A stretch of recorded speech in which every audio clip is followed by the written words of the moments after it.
Distinguished Presidents,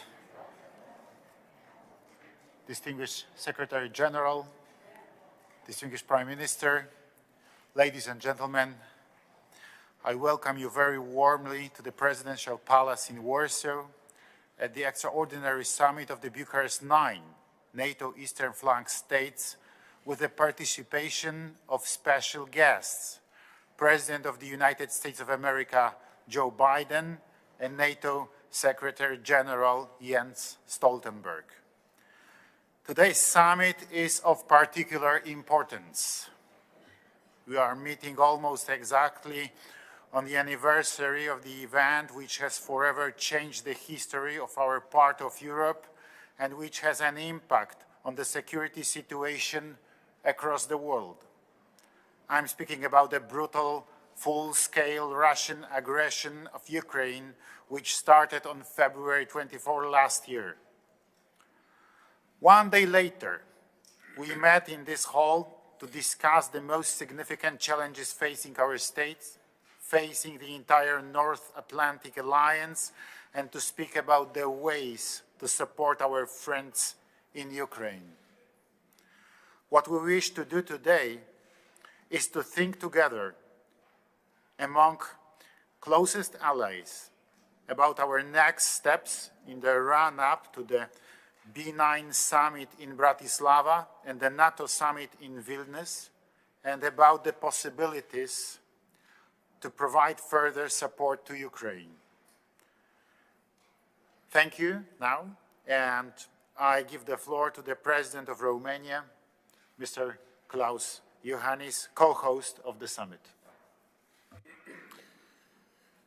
Thank you very much, dear President Biden, dear President Duda, dear colleagues, dear Secretary General Stoltenberg.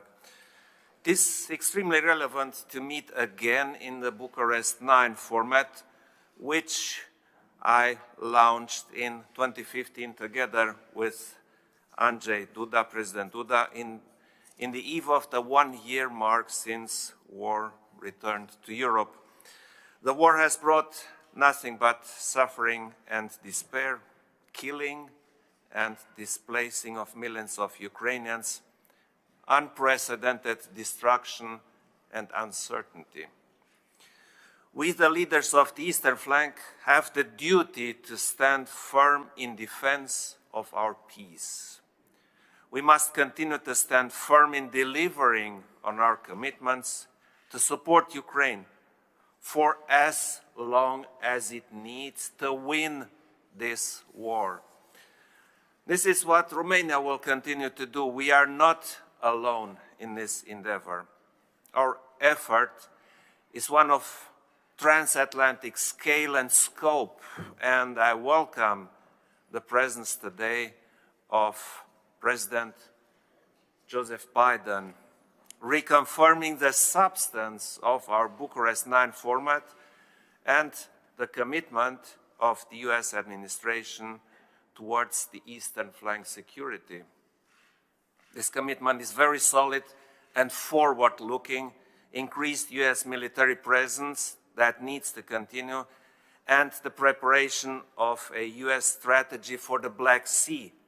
I also welcome the participation of NATO Secretary General Jens Stoltenberg for timely and open coordination. Almost 1 year ago, Russia tried to destroy the European and Euro-Atlantic security and the rules-based international order. Russia is acting on a pattern of aggressive conduct, which we have already witnessed in the Republic of Moldova, in Georgia, and in Ukraine itself. Today, these partners benefit from allied support for their long-term resilience, which is needed to help them achieve lasting peace, stability, and prosperity. We also strongly support Ukraine's Euro-Atlantic perspective. To make sure that this brutal war against Ukraine is Russia's final act, we also must be resolute in deterring further aggression and rolling back the current one. NATO is standing strong and showing clear commitment towards Ukraine and its people. The B9 is stronger than ever.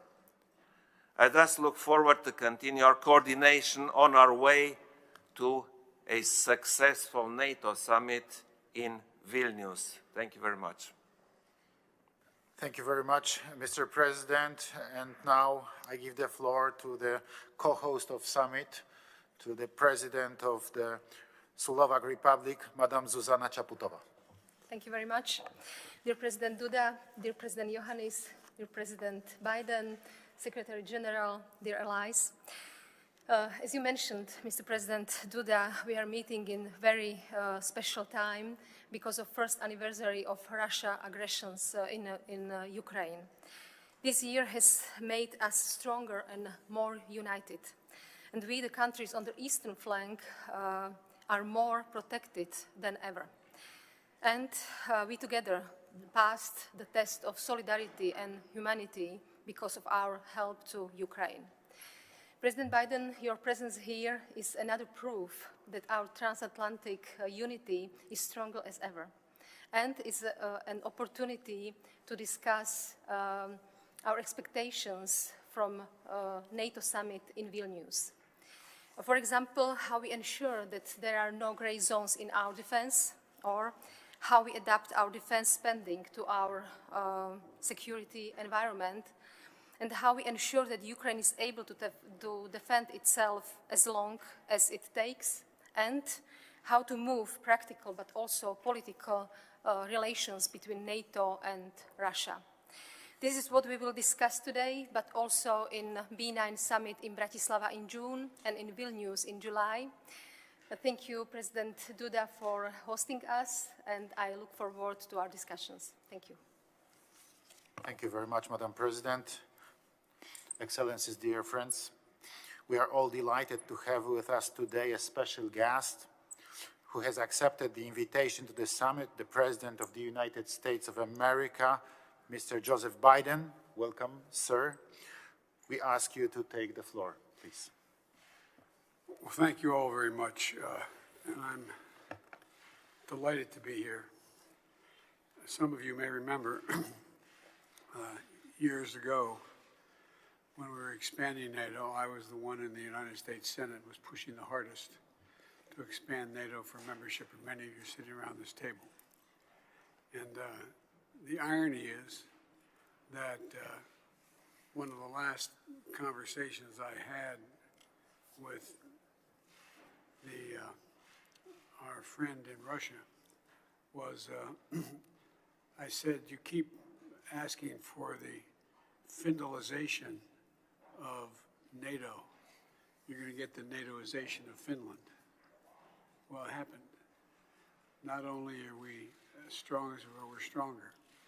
And I say to my fellow presidents that I'm honored to be with you here, and so many strong NATO allies, and the Secretary General, who I think has done an incredible job for a long time. I rely on his judgment a great deal. You know, the B9 was founded in 2015 after Russia attempted annexation of Crimea. And today, as we approach the one-year anniversary of Russia's further invasion, it's even more important that we continue to stand together. And I think this is proof of this, how strongly we feel. That's why I wanted to meet all of you in person here today. As NATO's eastern flank, you're in the front lines of our collective defense, and you know better than anyone what's at stake in this conflict, not just for Ukraine, but for the freedom of democracies throughout Europe and around the world. You know, that's what President Zelensky and I spoke about when I was in Kyiv 2 days ago. And the leaders around this table have repeatedly stepped up to reaffirm our shared commitment to all these values. We provided critical security assistance to Ukraine and critical support to literally millions of refugees. We've helped ensure Ukrainians can access basic services, and together we'll continue our enduring support for Ukraine as they defend their freedom. Over the past year, with your countries around this table providing collective leadership, we've also strengthened NATO. The commitment of the United States to NATO, and I've said it to you many times, I'll say it again, is absolutely clear. Article 5 is a sacred commitment the United States has made. We will defend literally every inch of NATO, every inch of NATO. And this is an important moment. I look forward to the discussion and the next steps we can take together and to keep our alliance strong and to further deter aggression. Because what literally is at stake is not just Ukraine, it's freedom. The idea that over 100,000 forces would invade another country since World War II, nothing like that has happened. Things have changed radically. We have to make sure we change them back. So thank you all very much for allowing me to be with you, and I look forward to our private discussions. Thank you very much, Mr. President. And now I pass the floor to the NATO Secretary General, Mr. Jens Stoltenberg. Please. Andrei, it's a pleasure to be back in Warsaw and to meet with all the B9 heads of state and government, and also with President Biden. And Joe, I would like to say to you that I'm so pleased and so impressed by the outstanding leadership you show, and your visit to Kiev sent a clear message of our steadfast support to Ukraine and America's ironclad commitment to the security of Europe. Let me also thank you for hosting the next NATO summit after Vilnius in the United States. 1 year since the launch of Russia's invasion, President Putin is not preparing for peace. On the contrary, he is preparing for more war. So we must sustain and step up our support for Ukraine. We must give Ukraine what they need to prevail. We don't know when the war will end, but when it does, we need to ensure that history does not repeat itself. We have seen the Russian pattern of aggression over many years. Georgia in 2008, Crimea and Donbass in 2014, and then the full-fledged invasion of Ukraine last year. We cannot allow Russia to continue to chip away at European security. We must break the cycle of Russian aggression. NATO allies have never been more united. We will protect every inch of Allied territory based on our Article 5 commitment to defend each other, one for all and all for one. Thank you so much. Thank you very much, Mr. Secretary General. Ladies and gentlemen, this concludes the part of the summit open for media. So I kindly ask the media to leave the room, please.